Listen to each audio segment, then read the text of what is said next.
Today on the Point Blank Performance YouTube channel, we're ready to get to the Mustang Dyno to prove to you guys if our Stage 1 low pressure fuel system for the 11 through 16 LML Duramax and the 17 plus L5P actually makes a difference and you make more power.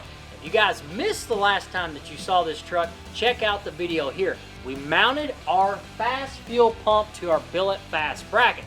Today, we're showing you the whole entire Stage 1 low pressure install, from routing the hoses to the sump, what fittings come with your kit, and what tools do you need. Now let's get this build underway so we can get to that Mustang Dyno.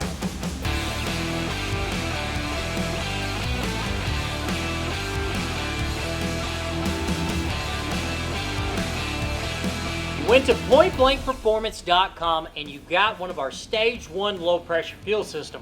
What comes in that fuel system? Well, this one has a big PacMan fuel sump, and we opted for a 1/2 inch, that means -8 fittings. These are the -8 black anodized fittings. Also, we will provide the fittings for your Fass Pump, because we got to be -8 through the whole thing. Speaking of that, we got to have the hoses that will work for those fittings, and yes, we send out the appropriate length of hose for you guys to cut to get to all those fittings. How are we going to cut them, guys? We're down to the tools.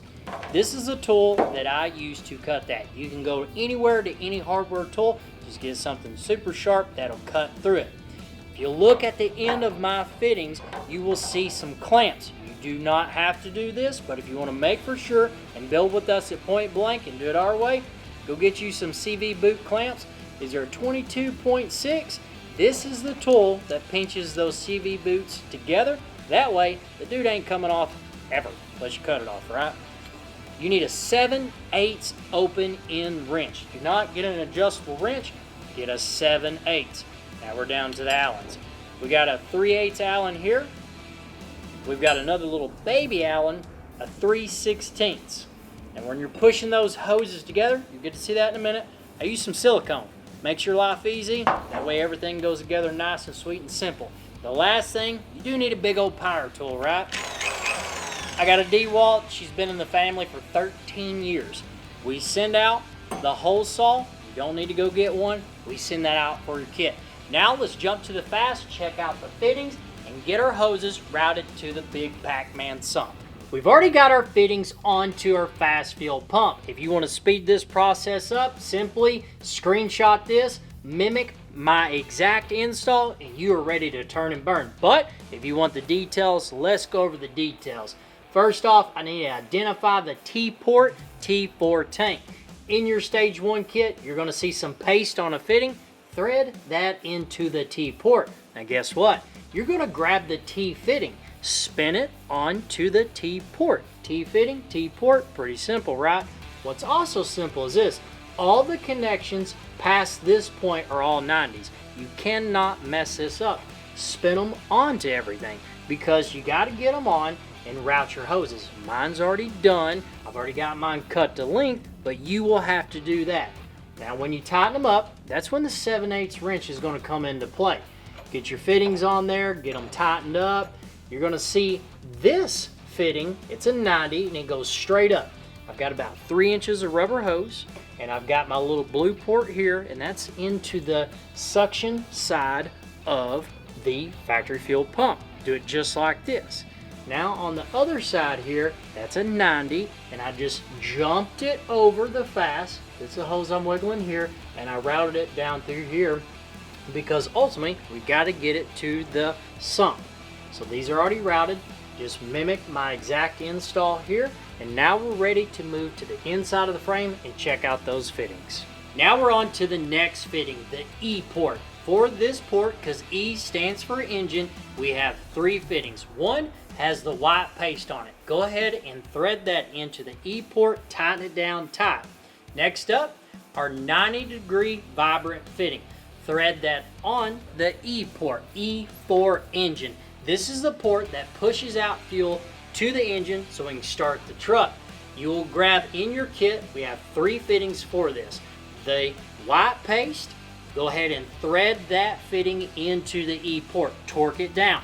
Grab your black, vibrant 90-degree fitting, spin it onto there. All right, it's on there because we're getting ready to cut the hose. Up top, that's the factory hard line. Take your plastic fitting that's provided, snap that onto the hose. Now you're going to grab some hose. You're going to route it up and over because it's going to make a C-shaped. It goes out of the Fass and then back up to the factory line. You will have to cut that hose to the appropriate length to connect it. But all in all, get hose from the E-port to the factory hard line. Now we're moving to the return port, much easier to route to the Fass. Now we're down to the third and final port of your Fass fuel pump, the return port. Now, I've already got my hose pushed onto my 90-degree fitting. What I want you guys to do, don't push the hose on there just yet because you don't know how much hose you need to get to the fuel sump. But spin it onto the return port. Once you've got that on there, then we're going to grab the big old hose saw and finish drilling out our sump. Now's the point we get to finish drilling through our fuel tank. First off, where are we going to drill that hole? Through the whole video, this dude's been leaking out fuel. I popped a hole through it. This is a pilot hole as we call it. And it goes right here. As you guys can see, I'm at the very front of my fuel tank, and you can put your sump wherever you want. This is where I choose to put them at in the build. I go in and I just barely slow pop a hole in the tank, so therefore all the fuel can drain out. Now since everything's drained out, I'm going to go real slow and I'm going to just start making my hole, keeping the hole saw very even. So I'm going to barely go up with it. It just made contact and I'm going to pull down on it for just a little bit. That way I'm not trying to engage right off the gate. Alright, so I'm going to pull down. It's going to start. I'm keeping it level. Hanging on for dear life. If I let go, then the tank's shit. So what I'm gonna do, every so often, I'm gonna go in and I'm gonna brush all this off. Why? Because I don't want all this shit to go up in the fuel tank. And then I'm gonna resume. Just barely, don't go into it full blast. Get it started. And here we go.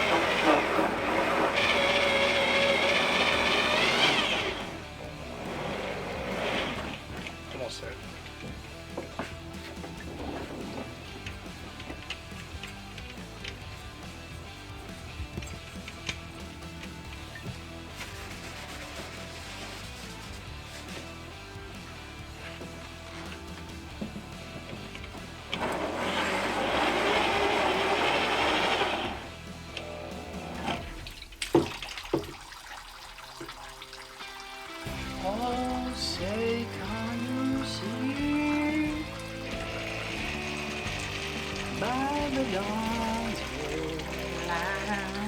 So guys, a lot of you may question, are you going to burn down the shop and blow up the shop with an electric drill with diesel on it? No, but still be careful. Don't be an idiot. Let it drain out, clean up your area, then go back to drilling.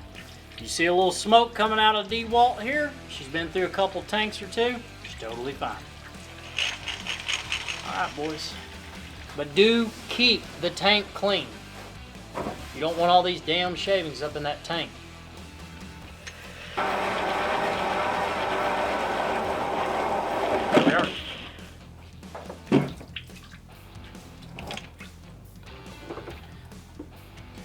Alright, so now the hole's been drilled. I've drilled about 30 or 40 of these in my lifetime, right? What you have to do now, so therefore you don't plug your Fass system or send any kind of plastic through your system, is this. Got to reach up in here and get everything cleaned out. It has to be perfectly clean. So now we're going to grab a towel, make sure everything's clean, and then get the sump installed in there. Alright guys, so what I'm doing is I'm making for sure, do we have any plastic inside the tank? If we have any plastic inside the tank, it's going to go up through that Fass system. So make for sure, clean it out, grab you a rag, real gently, because you don't want to push it all the way back there. Go up in the hole, go around the tank, see if it's going to pick anything up. After you go around the tank, mine looks pretty clean. Pretty good for an amateur, boys. But all seriousness, take your time. all this stuff around here, take a little razor blade, just kind of clean up these edges, or you can take your fingernail, just scrub off all this extra plastic. Ready to put that sump in there, boys. Now we're ready to assemble our big PacMan fuel sump to the fuel tank. You wonder why we call it a PacMan? Check that guy out. That's called the top plate. Now it has to be positioned just right. At the bottom of it, see these cutouts?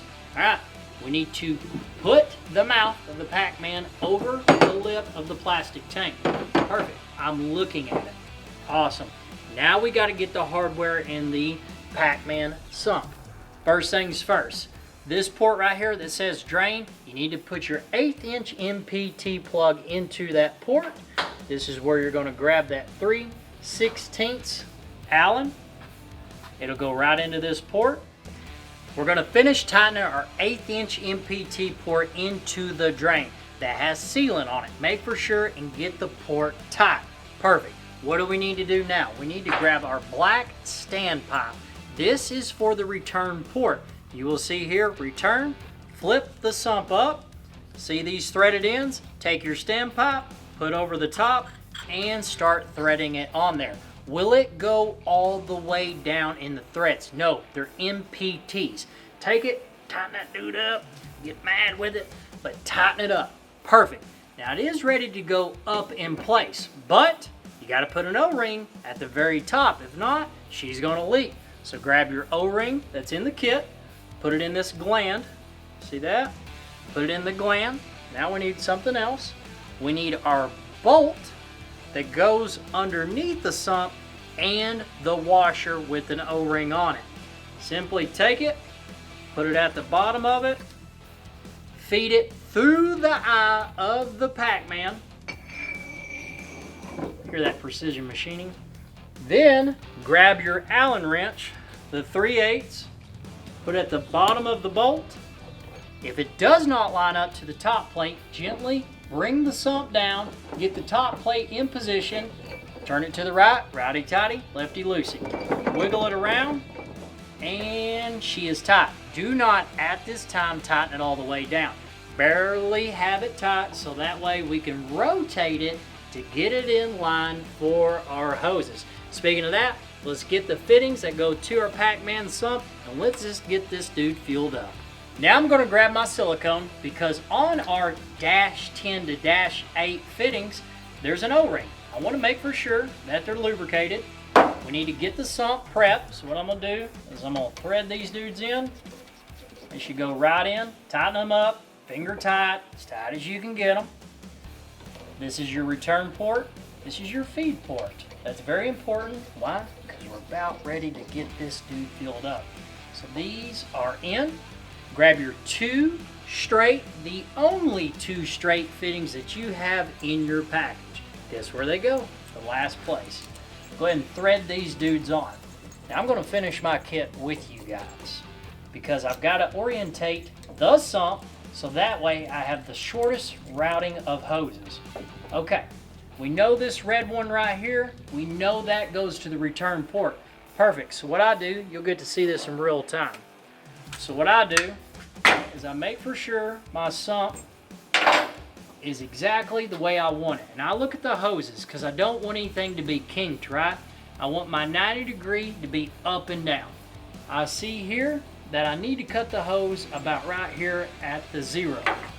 So I'm going to go in, I'm going to cut this dude right there, quick and fast. Perfect. I'm going to grab my CV boot clamp. Why? Because I've got to put it onto the hose before, because if not, I'm screwed. All right, boys, I'm going to take this line off. That's the way I always do it. I'm going to pull that off, silicone, put it in there, get your Hulk strength out to make a very easy push it down. Make for sure everything's nice and pretty there. Go ahead and reattach, because this is the return port that we're doing. Go ahead and reattach it to the return port. Return port on the sump. I like it. My hose is nice and straight, nothing crazy. Once that's tight, I've verified I like it, and I'll get to the CV boot clamp down to my last one, the feed. All right, so I take this guy, and I know I'm gonna have a billet clamp here. I wanna relax the hose how I want, because we've got a billet clamp going on. And I'm gonna take it, I'm gonna size it up about right there. I'm gonna take this, let's see that one, pull my fitting back off, grab your CV boot clamp if you choose to use it, put it here, silicone, take that dude, now it's just you and Manning versus Mouse. Put this guy here. Now boys, that's a stage 1 low pressure fuel system installed like it's NASCAR. You just got to run the electrical, and we're making power on the Mustang Dyno, boys.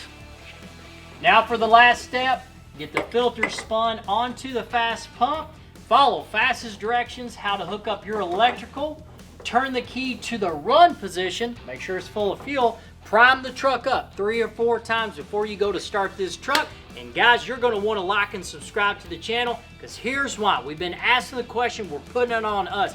Does our stage 1 low pressure fuel system, is it worth the bang for the buck? Will this truck make more power when we come back to the Mustang Dyno? 607 is the rear wheel horsepower to me. I think we can beat it, but talk is cheap. There's only one way to find out. It's dyno time the next time you see this L5P.